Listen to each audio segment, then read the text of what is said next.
গত জুমায় আমরা আলোচনা শুনতেছিলাম বিবাহের মধ্যে আল্লাহ তাআলা বিবাহকে শরীয়তসম্মত করার যে কয়েকটি উদ্দেশ্য ছিল তার অন্যতম একটি উদ্দেশ্য হলো স্বামী স্ত্রী একে অন্যের থেকে প্রশান্তি লাভ করবে। আল্লাহ তাআলা বলেন, হুয়াল্লাযী খালাকাকুম মিন নাফসিন ওয়াহিদাতিন ওয়াজআলা মিনহা যাওজাহা লিয়াসকুনা ইলাইহা। আল্লাহ তাআলা এক নফস থেকে আদম আলাইহিস সালাম থেকেই তার স্ত্রীকে সৃষ্টি করেছেন, লিয়াসকুনা ইলাইহা, যেন আদম আলাইহিস সালাম তার স্ত্রীর কাছে গিয়ে প্রশান্তি লাভ করে। অন্য এক আয়াতে আল্লাহ বলেন, অমিন আয়াতিহি আন খালাকাকুম মিন আনফুসিকুম আজওয়াজা, যে আল্লাহ তাআলা স্ত্রীদেরকে, মেয়েদেরকে তোমাদের থেকেই আল্লাহ তাআলা সৃষ্টি করেছেন। কেন সৃষ্টি করার উদ্দেশ্য হলো লিতাসকুনু ইলাইহা, যেন তোমরা তাদের কাছে গিয়ে প্রশান্তি লাভ করো। অন্য আয়াতে আল্লাহ বলেন, হুন্না লিবাসুল লাকুম ওয়া আনতুম লিবাসুল লাহুন্না, একে অন্যের পোশাক। এই আয়াতগুলো কথা বোঝায় যে স্বামী স্ত্রী পরস্পরে একে অন্যের মাধ্যমে প্রশান্তি লাভ করবে, এটি হলো বিবাহের একটি অন্যতম উদ্দেশ্য। কিন্তু জরিপ করলে দেখা যাবে আমাদের পরিবার, আমাদের সমাজে, আমাদের বন্ধু বান্ধব আলোচনা করলেই দেখা যাবে ম্যাক্সিমাম ফ্যামিলি, ম্যাক্সিমাম ব্যক্তি, স্বামী স্ত্রী, এরা এই ব্যাপারে খুব একটা সন্তুষ্ট না। সকলেই এই কাজে সাকসেস হতে পারিনি, ম্যাক্সিমামই এই ক্ষেত্রে সাকসেস হতে পারিনি যে আমি বাহির থেকে পেরেশানি হয়ে বাড়িতে যাব আর স্ত্রীর কাছে গেলেই আমার মনটা শান্ত হয়ে যাবে, প্রশান্তি লাভ করবে। এই ক্ষেত্রে খুব কম সংখ্যক, ইল্লা মাশাআল্লাহ, খুব কম সংখ্যক ব্যক্তি এই কাজে সাকসেস। ম্যাক্সিমামই চলতেছে গতানুগতিক, স্বামী স্ত্রী ফ্যামিলি মতন মিলে জুলে চলতেছে। কিন্তু আয়াতে যেটা বলছে যে স্বামী স্ত্রীর কাছে গেলেই মনটা শান্তি হয়ে যাবে, শান্ত হয়ে যাবে, প্রশান্তি লাভ করবে, স্বামীকে দেখলে স্ত্রীর, স্ত্রী দেখলে স্বামীর, এটা খুব কম সংখ্যক ফ্যামিলিতে আছে। তো এত কোটি কোটি ব্যক্তিরা বিবাহ বন্ধনে আবদ্ধ হচ্ছেন, অথচ এই উদ্দেশ্যে আমরা এতটা সফলতা অর্জন কেন করতে পারছি না? এর উত্তর হলো, বিয়ে এটা একটা ইবাদত, এটা মাথায় রাখতে হবে। এটা শুধু সামাজিক কোনো কালচার না, এটা শুধু মুআশারাতের অন্তর্ভুক্ত নয়। ইমাম আবু হানিফা রহমতুল্লাহ আলাইহি বলেন, বিবাহের মধ্যে ইবাদতের মানাটাই গালেব, যার কারণেই তো বিবাহের মধ্যে খুতবা পাঠ করা হয়। খুতবা পাঠ করাটা সুন্নাত, এবং খুতবা, জুমার খুতবা পাঠ করলে শ্রোতাদের যেমন শোনাটা ওয়াজিব, বিবাহের মধ্যে যে খুতবা পাঠ করা হয়, খুতবা দেওয়াটা সুন্নত হলেও যারা শ্রবণকারী থাকবেন, যারা উপস্থিত থাকবেন, তাদের জন্য খুতবা শোনাটা ওয়াজিব। তো বিবাহটা এটা কিন্তু এখানেও ইবাদতের অর্থ আছে, যার কারণে তো রাসূল সাল্লাল্লাহু আলাইহি ওয়াসাল্লাম বলছেন, আন নিকাহু মিন সুন্নতি, বিবাহ এটা আমার একটা সুন্নত, আমার একটা আদর্শ। তাই ইবাদত, যে জিনিসটা ইবাদত, ইবাদতের মধ্যে আমরা এতটাই পাপ কাজকে ঢুকে ফেলেছি। বিবাহের মধ্যে একটি গুরুত্বপূর্ণ ইবাদতের মধ্যে এতগুলো পাপ কাজ আমরা অন্তর্ভুক্ত করেছি যে অন্যান্য ক্ষেত্রেও এত পাপ করা হয় কিনা সন্দেহ। আমাদের বাংলাদেশের মানুষের একটা অবস্থা হলো এমন যে দুই জায়গায় আমরা ইসলাম মানতে খুব আগ্রহী, সকলেই, নামাজি, বেনামাজি, ফাসেক, ফুজ্জার, মুসলমান, গায়রে মুসলমান, অমুসলিম, সবাই দুই জায়গায় আমরা আমরা মুসলমান, আমাদের কথা বলি, এটা সবার ক্ষেত্রেই, অন্যান্য বিধর্মীরাও তাদের ধর্ম হিসেবে, আমরা আমাদের কথা বলছি যে আমরা দুই জায়গায় ইসলাম মানতে খুব বদ্ধপরিকর, অন্যান্য জায়গায় যাই হোক না কেন। তার একটি হলো বিয়ের সময়, আরেকটি হলো জানাজার সময় মানুষ মারা গেল, ব্যক্তি যেমনই হোক, ফাসেক ফুজ্জার পাপ যতই কিছু করুক, যখন বিয়ে করবে বিয়েটা যেন শরীয়তসম্মতভাবে হয়। যেন ডাকো হুজুর, ডাকো সাক্ষী, কিভাবে করতে হবে ওনারা যেভাবে বলবেন, ইসলাম যেভাবে করতে বলে বাস সেভাবে বিয়েটা করছে, চেষ্টা করে। আরেকটা হলো কেউ মারা গেলে, কারো বাবা মারা গেল, কারো সন্তান মারা গেল, তো নিজে যেমনই হোক যদি জানাজার উপযুক্ত না হয়, ইমামতির উপযুক্ত না হয়, তো কোনোদিন সে বলবে না যে আমি আমার বাবার ইমামতি করব, যদি সে উপযুক্ত না হয়। বরং কি বলবে, যারা ভালো পড়াতে পারে তাকে নিয়ে আসো, শরীরসম্মতভাবে আমার বাবার কাফন দাফনটা যেন হয়। ও নিজে যাই করুক। তাহলে দুই জায়গায় আমরা, অন্য জায়গায় যাই হোক না কেন, এই দুই জায়গাতে আমরা ইসলাম মানতে মোটামুটি আগ্রহী।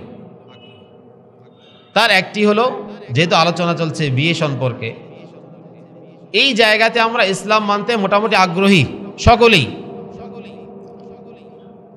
এই জায়গাতেও যেখানে ইসলাম মানতে আগ্রহী, বিধিবিধান মানতে একটু আগ্রহী, এখানেও আমরা এতগুলো ভুল কাজ, এতগুলো পাপ কাজ, এতগুলো অনুচিত কাজ এখানে আমরা অন্তর্ভুক্ত করে দিয়েছি, যে বিবাহের মতো একটি গুরুত্বপূর্ণ ইবাদত যেন এটা আর ইবাদত থাকে না, এটা একটা পাপের একটা বড় একটা স্থান হয়ে যায়। একদম ফার্স্ট টু লাস্ট, বিবাহের শুরু থেকে নিয়ে একদম শেষ পর্যন্ত যতগুলো কার্যকলাপ করা হয় আমাদের সমাজে, বিবাহকে কেন্দ্র করে ফার্স্ট টু লাস্ট, মেয়ে দেখা থেকে নিয়ে একদম বিবাহ কমপ্লিট এবং এর পরবর্তীও যত কিছু করা হয় সব বলবো, শুনবেন ইনশাআল্লাহ, দেখবেন কতগুলো ভুল কাজ, কতগুলো পাপের কাজ, কতগুলো অনুচিত কাজ এখানে অন্তর্ভুক্ত হয়েছে, যে বিবাহের মতো একটা গুরুত্বপূর্ণ ইবাদতকে আমরা পাপের একটা বড় স্থান বানিয়ে ফেলি। যার কারণে বিবাহের যে একটা বড় উদ্দেশ্য স্বামী স্ত্রীর মধ্যে প্রশান্তি লাভ করা, তো আমি ইবাদতকে যখন নাকি পাপের একটা বড় কাজ বানিয়ে ফেলছি, তো ওই কাজের মাধ্যমে বিয়ের যে বারাকাত এটাই আমরা উঠিয়ে ফেলি। পাপের মাধ্যমে বিবাহের যে বারাকাতগুলো থাকে এগুলো আমরা উঠিয়ে ফেলি। পাপ করলে তো আর সেখানে বরকত থাকবে না, আর আমরা ওই কাজটাই করি। দেখেন, বিয়েটা দুইভাবে হয়, একটি হলো ইসলামিক বিয়ে আর একটি হলো সামাজিক বিয়ে। ইসলামিক বিয়ে তো ইসলামী, ওখানে তো আর পাপের কোনো কিছু নেই। আর একটা হলো সামাজিক বিয়ে। সামাজিক বিয়েটার মধ্যে যে বললাম ফার্স্ট টু লাস্ট শুধু পাপে ভরা, আমাদের সামাজিক বিয়ে অবস্থাটা এরকম। এবং সামাজিক বিয়েটা এতটাই প্রভাবশীল যে কেউ যদি মনে করে যে আমি ইসলামিক তরিকায় বিয়ে শাদী করব, তো তার জন্য এটা কঠিন হয়ে দাঁড়িয়েছে। কোনো ছেলে যদি মনে করে, কোনো মেয়ে যদি মনে করে আমি ইসলামিক তরিকা আমার বিবাহ শাদী হবে, সুন্নত তরিকা আমার বিবাহ শাদী হবে ফার্স্ট টু লাস্ট, কেউ যদি এটা বলে, তো আমাদের সামাজিক অবস্থা এতটাই প্রভাবশীল হয়ে আছে যে এটাকে পাশ কাটিয়ে ইসলামিক তরিকায় বিয়ে শাদী করার কথা যদি মুখ দিয়ে বলে, তো সে তিরস্কারের পাত্র হবে। খুব কঠিন এটা। কেমন কঠিন শুনবেন, বুঝবেন, দেখবেন ইনশাআল্লাহ। গত জুমায় বলেছিলাম আমরা সামাজিক বিয়ে কেমন দেখেন, ভুলে ভরা। মেয়ে পাত্র নির্বাচনের ক্ষেত্রে, পাত্র পাত্রী উভয় পক্ষেই নির্বাচনের ক্ষেত্রে রাসূল সাল্লাল্লাহু আলাইহি ওয়াসাল্লাম বলেন তুনকাহুল মারআতু লিআরবাঈন, চারটি গুণ লক্ষ্য করে বিয়ে করা হয়।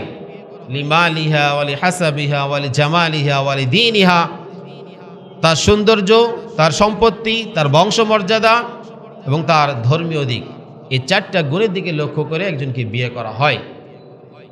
বাট রাসূল সাল্লাল্লাহু আলাইহি ওয়াসাল্লাম বলেন ফাসফার বিজাতিদ দ্বীন, তোমরা দ্বীন ধর্মকে এটাকে প্রাধান্য দিও। অন্যগুলো থাকলে আলহামদুলিল্লাহ ভালো, কিন্তু এটাকে ঠিক রেখে বাকি কোয়ালিটিগুলো অন্বেষণ করার চেষ্টা করিও। কিন্তু আমাদের সামাজিক অবস্থা, এটা হলো ইসলামিক তরিকা, আর সামাজিক অবস্থা এমন মেয়ে পক্ষ বলি বা ছেলে পক্ষ বলি, দিন ধর্ম বাদ দিয়ে আর যেগুলো আছে, হয় সৌন্দর্য কিংবা সম্পত্তি, সৌন্দর্য সম্পত্তি অথবা উভয়ের সমষ্টি, এইটাকেই প্রায়োরিটি দেওয়া হয়। দিন ধর্ম থাকলে ভালো, না থাকলেও সমস্যা নেই, ওটাকে ফোর্থ সাবজেক্ট। অথচ এখানে নিয়মটা ছিল যে দিন ধর্ম যদি মেয়ের দিক লক্ষ্য করা হয়, তাহলে ছেলে আগে ধার্মিক হবে, এরপরে অন্য কিছু থাকলে আলহামদুলিল্লাহ ওটা থাকবে, কিন্তু আগে ধার্মিক হতে হবে। ছেলেরা যখন মেয়ে দেখবে, মেয়ে আগে ধার্মিক হবে, এরপর যদি অন্য কিছু থাকে, তার সৌন্দর্য, তার বংশখ্যাতি, এগুলো থাকলে নূরুন আলা নূর, আলহামদুলিল্লাহ ভালো, কিন্তু ধার্মিকতা ঠিক থাকতে হবে। এটা হলো ফার্স্ট বিয়ের, এটা ফার্স্ট স্টেপ, প্রথম স্তর নির্বাচন করা, আমি কাকে বিয়ে করব। এই নির্বাচন করতে গিয়ে ছেলে পক্ষরাও ভুল করে ফেলি, মেয়ে পক্ষরাও ভুল করে ফেলি। এখানে আমরা ধর্মকে বাদ দিয়ে, ধার্মিকতাকে বাদ দিয়ে অন্য কিছুকে প্রাধান্য দেই। আর দিতে গিয়েই যখন ধার্মিকতা ঠিক থাকে না, থাকতে পারে তার সৌন্দর্য, থাকতে পারে তার ধন সম্পত্তি, থাকতে পারে তার বংশমর্যাদা খ্যাতি, কিন্তু ধার্মিকতা না থাকার কারণে কিছুদিন পরেই এখানে গণ্ডগোল শুরু হয়, বিভিন্ন পাপ কাজের কারণে মনোমালিন্যতা হয়, অশান্তি শুরু হয়। কিন্তু দুই পক্ষই যদি আলহামদুলিল্লাহ, যদি দুই পক্ষ ধার্মিকতার দিকটা ঠিক থাকে আর অন্য কিছু যদি নাও থাকে, তাও সেখানে শান্তি বিরাজ করবে। আমার এক ওস্তাদের নাম বললে সবাই চিনবেন, নাম বলতেছি না, রাজশাহীর, বিয়ে করার সময় এক মেয়েকে দেখতে গেছে, মেয়ে সুন্দরী, তো মেয়ে পছন্দ, মেয়ে বিয়ে করবে, ছেলে পক্ষরা রাজি যে মেয়ে বিয়ে করবে, তারা রাজি। মেয়ে এক সময় যখন কথাবার্তা চলছে, মেয়ে হুজুরকে পার্সোনালি কথা বলছে, কথা বলে মেয়েটা বলছে যে আপনি তো আমাকে পছন্দ করেছেন, আমিও আপনাকে পছন্দ করেছি, সমস্যা নেই, আমার পরিবারও আপনাকে চাইছে, সমস্যা নেই, বিয়ে হবে, তবে আমার ছোট্ট একটা কন্ডিশন আছে, এটাকে যদি মানতে পারেন, আমার এই কন্ডিশন যদি রাখতে পারেন, তাহলে আমার কোনো সমস্যা নেই, আমি বিয়ে করব, অন্যথায় আমি এই বিয়েটা রাজি না। বলেন আপনার কি কন্ডিশন? বলছে এই যে আপনার তো মুখে দাড়ি আছে, এটা একটা আনস্মার্ট দেখায়, তো আমার একটা শর্ত হলো, আবদার হলো যে আপনি বিয়ের রাত্রে, বাসর রাত্রে আপনি দাড়ি রাখতে পারবেন না, নাউজুবিল্লাহ, বিয়ের রাত্রে আপনি দাড়ি রাখতে পারবেন না, এরপরে আপনি রাখেন, সমস্যা নেই, কিন্তু বিয়ের রাত্রিতে যেন দাড়ি না থাকে, ওই রাত্রে আপনি সেভ করে আসবেন, একদম ক্লিন সেভ, যেন স্মার্ট লাগে দেখতে, এরপর আপনি রাখিয়েন, কিন্তু আমার একটা স্বপ্ন, বিয়ের রাত্রে যেন আমার স্বামীর কোনো দাড়ি না থাকে। এই শর্তটা যদি মানতে পারেন, তাহলে আমি বিয়েতে রাজি, আমার পক্ষ থেকে কোনো সমস্যা নেই, আদারওয়াইজ আমি এই বিয়েটা করতে পারছি না। কি এটা মানতে পারবে? হুজুর বলছে, ওরে বাবা, এটা বিয়ের আগেই যখন কথাবার্তা চলছে তখনই এই ধরনের প্রস্তাব, তাহলে কোন ডেঞ্জারাস মেয়ে, তাহলে এই বিয়ের পরে কি করতে পারে? হুজুর বলছে, তোমার মতো মেয়ে আমার দরকার নেই। এরপরে আলহামদুলিল্লাহ হুজুর নিজেই বলছেন, আল্লাহ আমাকে এত ভালো মেয়ে আমার ভাগ্যে স্ত্রী হিসাবে লিখে দিয়েছেন যে এখন আমার যে স্ত্রী, ওনার মাঝে মাঝেতে এমনও হয় যে জায়নামাজে সারা রাত দাড়ি কাটিয়ে যায়, সুবহানাল্লাহ, জায়নামাজে সারা রাত কেটে যায়। আর ওইটা যদি করতো, বাসর রাত্রে থাকতে পারবে না কোনো দাড়ি, এরপরে আপনি রাখিয়েন, ওই মেয়েকে যদি বিয়ে করতো, তাহলে না ওর নিজের মাঝে কোনো ধার্মিকতা, দিন বলতে কিছু থাকতো, আর না হুজুরের উপর থাকতে দিত, শেষ করে ফেলত। তা আপনি যদি ধার্মিকতাকে যদি প্রায়োরিটি দেন, আপনার জীবনে শান্তি আসবে, এটাকে ঠিক রেখে আপনি অন্যান্য কোয়ালিটিগুলো দেখেন। কিন্তু এইটাকে বাদ দিয়ে যদি আপনি, এখন ওই হুজুরে যদি কি করতেন, মেয়ে তো সুন্দরী মেয়ে, আবার অন্য কোথাও যাব, পাবো কি পাবো না, মেয়েটা সুন্দরী, আচ্ছা যাক না, 1 মাস পরে তো আবার দাড়ি বের হবে, সমস্যা কি, যদি এটা মনে করতেন, শান্তির সহ আসত না। এই জন্য রাসূল সাল্লাল্লাহু আলাইহি ওয়াসাল্লাম যেটি বলছেন যে ফাসফার বিজাতিদ দ্বীন, ধার্মিকতাকে প্রাধান্য দাও, এরপর অন্যান্যগুলোকে দেখো। এইটা যদি ঠিক থাকে ওই সংসারে শান্তি অবশ্যই আসবে, যেটা আল্লাহ তাআলা বলছেন লিতাসকুনু ইলাইহা, প্রশান্তি লাভ করবে তোমরা, এটা অবশ্যই আসবে। দেখেন নবীজি সাল্লাল্লাহু আলাইহি ওয়াসাল্লামের সংসারে অভাব অনটন, খাবার নেই, কয়েকদিন চলে যায়, চুলায় আগুন জ্বলে না, কিন্তু শান্তি প্রশান্তির কোনো অভাব ছিল? একে অন্যের মহাব্বত ভালোবাসা কোনো অভাব ছিল না। কেন? কারণ দুই পক্ষের ধার্মিকতা পরিপূর্ণ, উভয় পক্ষের ধার্মিকতাটা পরিপূর্ণ, দিন পরিপূর্ণ, যার কারণে এখানে অন্যান্য দিকগুলো যদি নাও থাকে সমস্যা নেই। জীবনে বাস্তব দেখা ঘটনা আপনাদেরকে বলছি।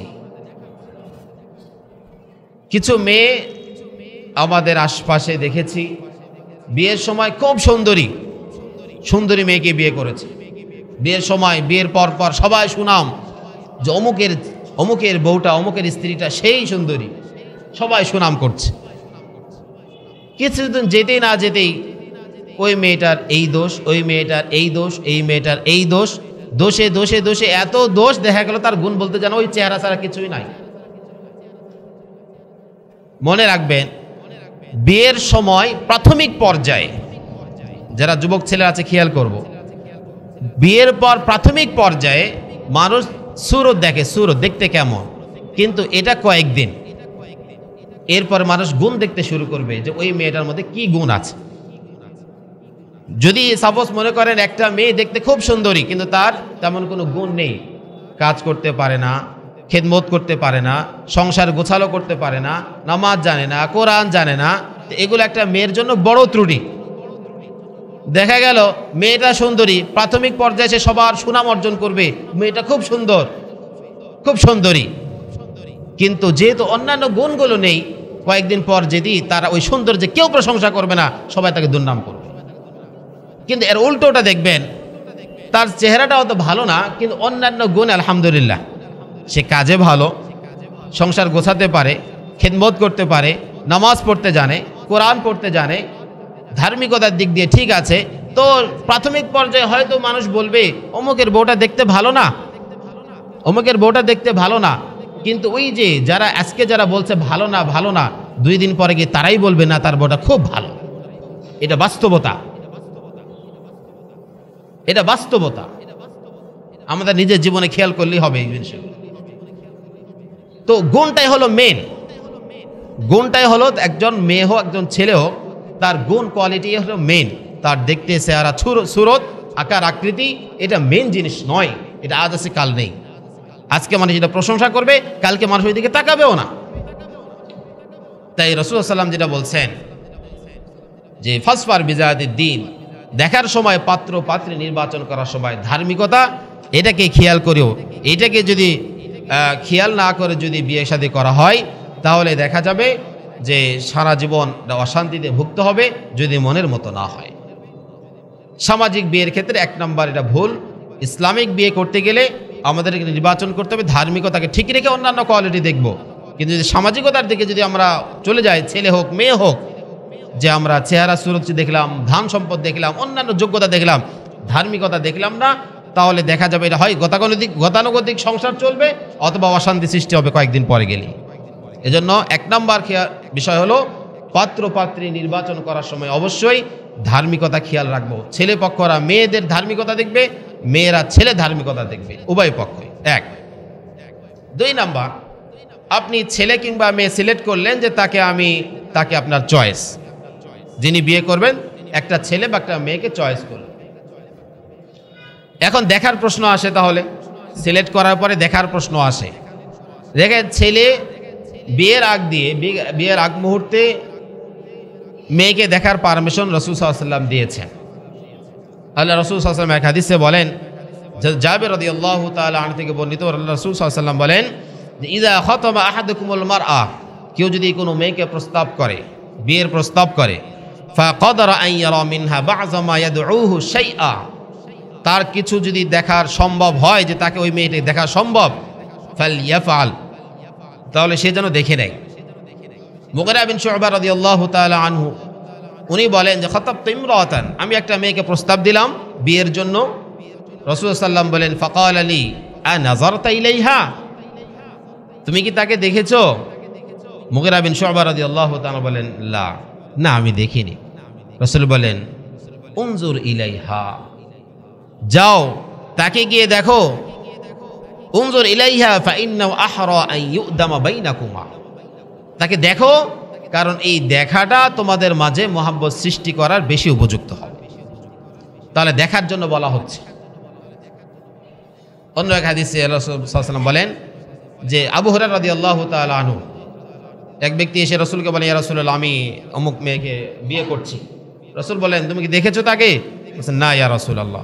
বলছে যাও ফাযহাব ওয়ানজুর ইলাইহা ফাইন্না ফি আ'ইনিল আনসারি শাইআ, যাও তাকে গিয়ে দেখো, কারণ আনসারি মহিলাদের চোখে একটু সমস্যাও থাকে, তোমারটার কি অবস্থা একটু দেখে নিও।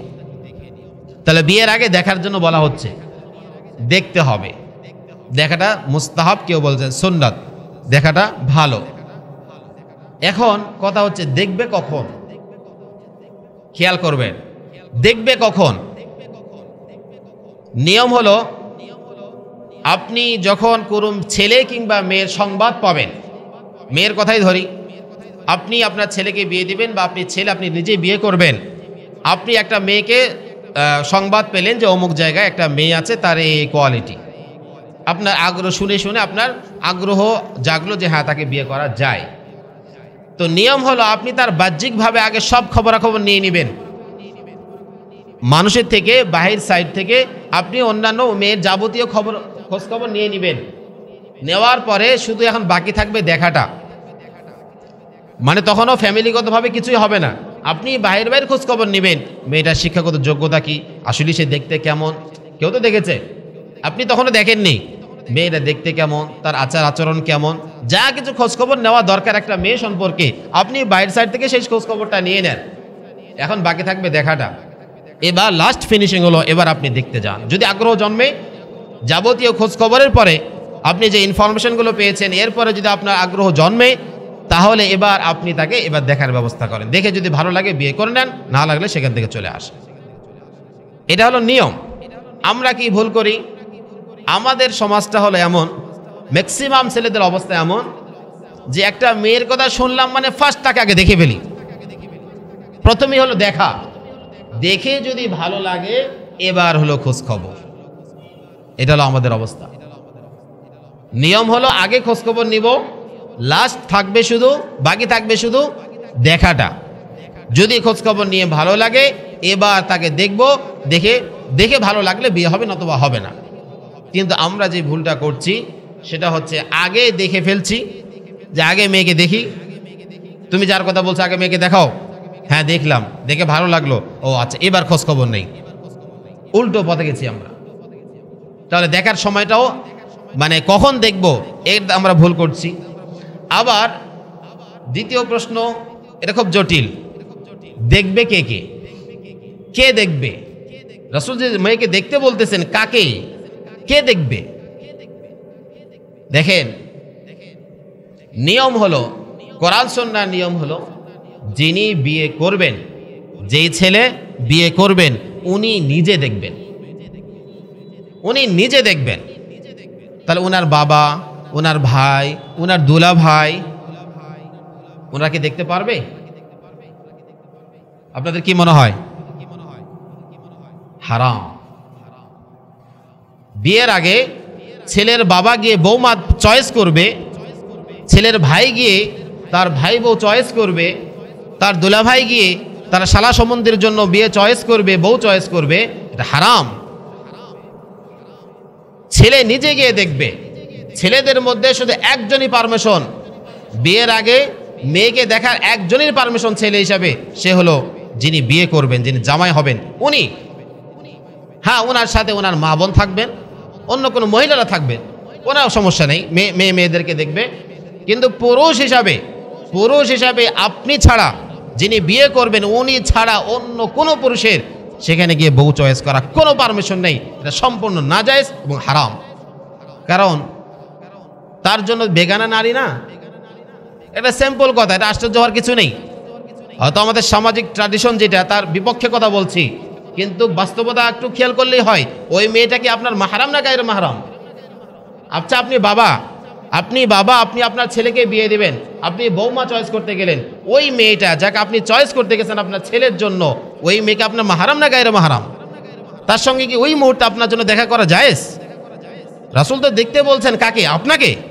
আপনি বাবা আপনাকে দেখার জন্য বলছেন, ছেলেকে যিনি বিয়ে করবেন উনি দেখবেন। কিন্তু আপনি আপনার দোলা ভাই, আপনার বড় ভাই, আপনার ছোট ভাই, আপনার অমুক পার্শ্ববর্তী চাচা, আপনার বাবা সব পুরুষকে সামনে নিয়ে গেলেন আর ওই মেয়েকে উন্মুক্তভাবে দেখালেন। এইটা ইসলামিক কালচার না। এই জন্য বললাম বিয়েটা দুইভাবে হয়, হয় ইসলামিক বিয়ে, সামাজিক বিয়ে। এটা হলো সামাজিক বিয়ে, এটা ইসলামিক বিয়ে নয়। ভুলগুলো আমরা শুরু থেকে পর্যায়ক্রমে বললাম না যে এখানে এতগুলো ভুল, এতগুলো পাপ, এতগুলো অনুচিত কাজ আমরা এখানে ইনভলভ করেছি, যেটা ইবাদত, যে বিয়ের মতো একটা গুরুত্বপূর্ণ ইবাদতকে আমরা ইবাদত হিসাবে আর রাখি না, এটাকে পাপের রাজ্য পরিণত করেছি। আচ্ছা, মসজিদে যদি কেউ পাপ করে এটা মানতে পারবেন? মসজিদে পাপ করলে এটা ইবাদতের জায়গা, এখানে পাপ করলে কেউ মানতে পারবে না। বিয়েটাও একটা ইবাদত, এটা আমরা বুঝি না, মনে করি এটা বোধ একটা সামাজিক একটা জিনিস, এখানে আনন্দ ফুর্তি করব, যা যার মতো করব। না, প্রতিটা জিনিস একটা সীমাবদ্ধতা আছে, ওইভাবেই করতে হবে যেভাবে ইসলাম বলেছে। তাহলেই না বরকতটা হবে, যেটা আল্লাহ তাআলা বলছেন লিতাসকুনু ইলাইহা, পরস্পরের শান্তি প্রশান্তি, এটা হবে। কিন্তু দেখেন এখন ওই ছেলে যিনি ইসলামিক বিয়ে করতে চান, উনি যদি বাবাকে বলেন যে বাবা আপনার দেখা হবে না, বিয়ের আগে যদি বলে আপনার দেখা হবে না, ভাইকে বলছে আপনার দেখা হবে না, দুলো ভাইকে বলছে আপনার দেখা হবে না, ওই শুধু আম্মা যাবে, বোন যাবে আর আমি যাব, আমি গিয়ে দেখে আসবো, খালি বলে দেখো কি অবস্থা হয় তার। বাবা বলবে ওরে বাবা, বিয়ের আগে এই অবস্থা, বিয়ের আগে ছেলের এই অবস্থা, না জানি বিয়ে করলে কি অবস্থা হবে, এটাই বলবে। এটা সামাজিক অবস্থা। বললাম না, সামাজিক বিয়েটা এতটাই প্রভাবশীল হয়ে আছে যে আপনি ইসলামিক বিয়ে চিন্তাও করতে হবে আপনার জন্য কঠিন হয়ে দাঁড়াবে। অথচ ওই বাবা কেন বুঝতেছে না যে তার জন্য ওই মেয়েটা এখন মাহরাম হয়নি? হ্যাঁ, ছেলে যখন বিয়ে করে ফেলবে, যখন আপনার ছেলের বৌমা হয়ে যাবে, এবার শ্বশুরের জন্য ওই বৌমাকে দেখা যায়, কিন্তু ছেলে বিয়ে করার আগ পর্যন্ত ওই মেয়েটা প্রত্যেকের জন্য দেখাটা অবৈধ, গায়রুম হারাম। কিন্তু আমরা অবলীলায় নিজেও দেখছি, অন্য কাউকে দেখাচ্ছি, আরও বন্ধু বান্ধব সবাইকে নিয়ে ওরা অ্যারেঞ্জমেন্ট করে সামনে বসিয়ে তাকে দেখাচ্ছি, দেখো কেমন আমার বউটা, একই বিয়ে করতে চায়। আসলে এই কথাগুলো তার জন্য উপকারী হবে যারা একটা ইসলাম মানতে চায়। যারা মানতে চায় না, এগুলো তোয়াক্কাই করে না, তাদের জন্য বলাটা বেকার। কারণ তারা তো পর্দা পুশিদা বা আমার স্ত্রীকে যেন পরপুরুষ না দেখে, যারা এগুলো তোয়াক্কাই করে না, তার কাছে এগুলো বলাটা বেকার। কারণ ও তো আগে থেকেই এগুলো তোয়াক্কা করে না, তো ওর বউকে যদি আরো 10 জন দেখে ওর কোনো সমস্যা নেই, তো ও তো এগুলো তোয়াক্কাই করে না। কিন্তু যারা ইসলামিক অনুযায়ী চলতে চান, যারা ইসলামিক বিয়ে করতে চান বা নিজের ছেলে মেয়েকে করাতে চান, তাদেরকে বলছি, তাদের জন্য কথাগুলো উপকারী হবে ইনশাআল্লাহ। যে এটা হলো ইসলামিক তরিকা, যে দেখার সময় আপনার মেয়েকে যদি আপনি দেখান, তাহলে আপনি বলে দিবেন, আপনি বলে দিবেন যে আমার মেয়েকে আমি দেখাবো, ছেলে হিসাবে থাকবে ছেলে, মেয়েদের মধ্যে কে থাকবে। আর যদি ছেলে পক্ষরা যায়, ছেলে আপনি বলে দিবেন, বা আপনি নিজেও বুঝবান হওয়া দরকার, আপনি নিজে বুঝবেন আমার তো দেখা চলবে না, আমার ছেলে যাক আর অন্যান্য মেয়েরা যাক, তার আগে দেখুক, চয়েস করুক, আপনাকেই দেখতে হবে, আপনাকেই চয়েস করতে হবে, এটা তো দরকার নেই। তো আপনি খোঁজখবর নেবেন, কিন্তু দেখার কাজটা ছেলে করবে, কারণ সংসার করবে উনি, আপনার চয়েস দিয়ে তার কাজ নেই। তো কিছু ছেলেরা মানে এইখানে এসে আবার এতটাই সুবি সাহেব হয়ে যায়, এতটা সুবি সাহেব হওয়া আবার ঠিক নয়। অন্যান্য সব জায়গাতে বেগারা নারী দেখতেছে, মোবাইলে বাইরে, মানে কোনো পর্দা বসিদার কিছু নেই, অবলীলায় গুনার কাজ করছে। আর যেখানে মেয়ে দেখার পারমিশন রাসূল দিচ্ছেন, ওখানে গিয়ে বলছে আমার দেখার দরকার নেই, আমার বাবা দেখলেই হবে। যেখানে দেখা গুনাহ ওগুলো দেখতেছে, আর যেটা দেখার জন্য রাসূল বলছেন যেটা দেখো, ওখানে গিয়ে বলছে আমার দেখার দরকার নেই, আমার বাবা দেখুক, আমার ভাই দেখুক, আমার দোলা ভাই দেখুক, আমার বন্ধু বান্ধব পাড়া প্রতিবেশী সবাই দেখুক, আমার দেখার দরকার নেই। কোথায় আমরা? সংসারকে আপনার বাবা করবে নাকি? সংসারকে আপনার ভাই করবে? সংসারকে আপনার বন্ধু করবে? সংসার তো আপনি করবেন। এরকম কতজনের ঘটনা ঘটেছে যে বিয়ের সময় ওই বাবা মা ভাই বোন বন্ধু বান্ধব ওদের উপর ছেড়ে দিয়েছে। আপনারা দেখেন, আপনারা হ্যাঁ বললি হ্যাঁ, ভাই বিয়েটা সংসার সারা জীবন আপনাকে করতে হবে, তারা করবে না। আপনি কি অন্যদের পছন্দ নিয়ে চলবেন? একই জিনিস একজনের কাছে ভালো, আরেকজনের কাছে মন্দ। তো একজনের চোখে ভালো লাগলো, আপনার চোখে ভালো নাও লাগতে পারে। তো বিয়ের পরে কি আফসোস করে লাভ হবে? আপনি তো আরেকজনের উপর ছেড়ে দিলেন। আপনি যে আরেকজনের উপর ছেড়ে দিলেন, তারা আপনার জন্য চয়েস করলো, হ্যাঁ এটা বৌমা হিসাবে যথেষ্ট, এটা খুব ভালো। দেখা গেল তাদের চোখে ভালো লাগলো, কিন্তু আপনার চোখে ভালো লাগলো না, তখন তো মনোমালিন্যতা সৃষ্টি হবে। কেন রাসূলের কথা বললেন যে উনজুর ইলাইহা ফাইন্না ফি আইনিল আনসারি শাইআ, মেয়েকে দেখো, কারণ মেয়েটা কিছু ত্রুটি থাকতে পারে। কারণ ওই ত্রুটি থাকলে আপনার চোখে যেটা ত্রুটি, আরেকজনের চোখে সেটা ত্রুটি না। আপনাকে যদি ভালো না লাগে, আপনি আগের এটাকে এখান থেকে ফিরে আসতেন। কিন্তু কতজন এমন হয়েছে, নিজে দেখা আরেকজনের পছন্দে বিয়ে করেছে, এরপরে সবাই শুধু বলে হ্যাঁ কি বিয়ে করে নিয়ে আসলো এটা। কিন্তু যারা দেখেছে তাদের চোখে কিন্তু ঠিকই ভালো লেগেছে। এজন্য রাসূলের পরামর্শটা গ্রহণ করেন, এটা আপনার আমার জন্য ভালো হবে। আপনি যখন বিয়ে করতে যাবেন, অন্য কাউকে নয়, অন্য কোনো পুরুষকে নয়, আপনি খোঁজখবর নেওয়ার জন্য সবাইকে ব্যবহার করেন, খোঁজখবর নেওয়ার জন্য। কিন্তু যখন দেখার প্রশ্ন আসবে, তখন অবশ্যই আপনি নিজে একবার হলেও দেখবেন। এই ক্ষেত্রে না নিজের বাবাকে সেখানে ইনভলভ করবেন, না নিজের ভাই, না নিজের কোনো বন্ধু বান্ধব, না দুলা ভাই। আপনি যাবেন, আপনার নিকটাত্মীয় কোনো মহিলারা যাবে, নিজের মা, নিজের বোন, নিজের অন্যান্য মহিলা কোনো আত্মীয় স্বজন যাবে, কিন্তু ছেলে পুরুষ হিসাবে আপনি একাই যাবেন। এটা যারা বুঝমান, যারা বাবা আছেন, যারা গার্জিয়ান আছেন, তারা এই বিষয়গুলো জেদ করবেন না, দয়া করে আপনাকে দেখতে হবে না, এটা করিয়েন না। ইসলামিক পন্থায় ছেলেকে বিয়ে দেন, ওই ছেলের বিয়েতে সংসারে বরকত হবে, প্রশান্তি নেমে আসবে। আমরা যখন এই যে শুরুতে একটা ভুল করেছিলাম পাত্র নির্বাচনের ক্ষেত্রে, আর দেখার ক্ষেত্রে তো এরকম গুনাহের কাজে চলছি। এইভাবে একদম শুরু থেকে লাস্ট পর্যন্ত ভুলে ভরা বিয়ে, সামাজিক বিয়ে ভুলে ভরা বিয়ে, সামাজিক বিয়ে পাপে ভরা বিয়ে, সামাজিক বিয়ে অনুচিত কাজে ভরা বিয়ে, এইগুলো থেকে আমাদের একটু বেরিয়ে আসতে হবে। আমাদের সামাজিক ট্র্যাডিশনগুলো এতটাই প্রভাবশীল যে এখান থেকে বেরিয়ে আসা আমার জন্য কষ্টকর। কিন্তু কষ্টকর বলে সেখান থেকে ফিরে আসবো না, তাও তো হবে না। অবশ্যই প্রত্যেকে যদি চেষ্টা করি, অবশ্যই ফিরে আসতে পারবো ইনশাআল্লাহ। আজকে সময় শেষ, পর্যায়ক্রমে আলোচনা শুনবো ইনশাআল্লাহ। যারা গার্জিয়ান আছেন বা যারা যুবক ভাইরা আছেন, বিষয়গুলো খেয়াল করব, আমল করার চেষ্টা করব। আল্লাহ তাআলা কথাগুলো বুঝে আমল করার তৌফিক দান করুক। ওয়া আখির দাওয়ানা আলহামদুলিল্লাহি রাব্বিল আলামিন। যারা সুন্নাত পড়েনি, ক্বাবলা জুমা 4 রাকাত সুন্নাত আদায় করুন।